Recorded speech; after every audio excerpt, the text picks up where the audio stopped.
Ou sommes-nous des hommes à part entière comme les autres qui devons vivre de la même manière que tous les citoyens du monde? C'est cela en fait la grande question. Et comme je viens de vous dire, le chef d'État a été très clair à cette question. Il a été critiqué par une certaine opinion parce que les gens croyaient que quand le chef d'État dit nous ne voulons pas des élections, ce n'est qu'en matière constitutionnelle. Et je l'ai dit dans une autre chaîne de télévision ici.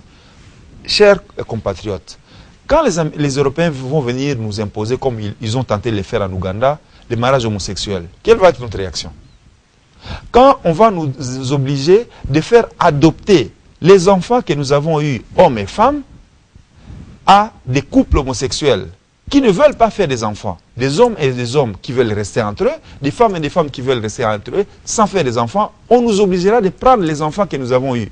La douleur que vous, femmes, vous avez ressentie pour garder votre enfant pendant 9 mois, vous allez donner votre enfant à une personne qui ne veut même pas concevoir prendre un enfant pendant 9 mois. Quelle va être votre réaction?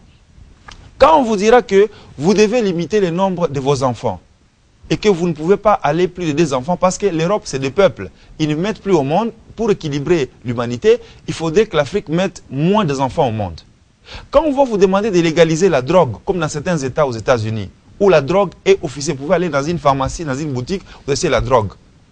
Est-ce que vous accepterez de la même manière ces injonctions que quand les gens viennent vous dire vous devez avoir un calendrier global, vous devez faire ceci ou cela?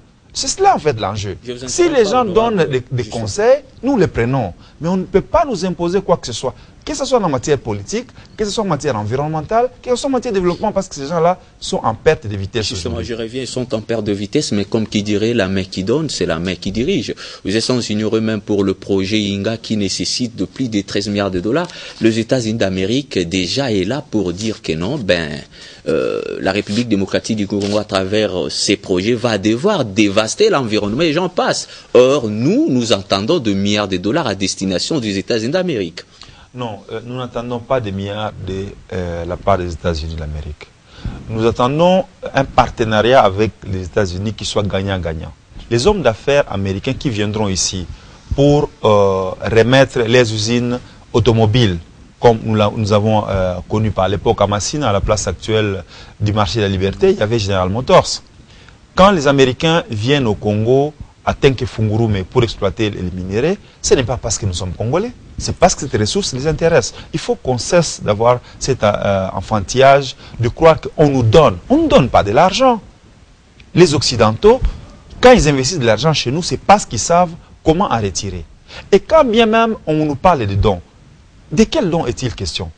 Quand on vous envoie 100 millions de dollars et on vous envoie 100 expatriés qui sont payés chacun 100 000 dollars par mois, ils roulent en 4x4 pendant que les restes de l'argent, si c'est 100 millions, à la limite, vous aurez peut-être 1 million, 10 millions qui va arriver à destination. De quelle aide est-il question? Il faut qu'on en parle un jour. Donc, je ne suis pas d'accord avec cette idée des paternalistes qui pensent que les Congolais doivent être traités comme des sous-hommes, comme des petits mendiants. Nous ne sommes pas mendiants. À l'époque, M. Laurent Kabila a dit, nous faisons niette au Fonds monétaire international, à la Banque mondiale. Est-ce que la RDC n'a pas vécu? Nous avions une monnaie stable, les policiers et les militaires étaient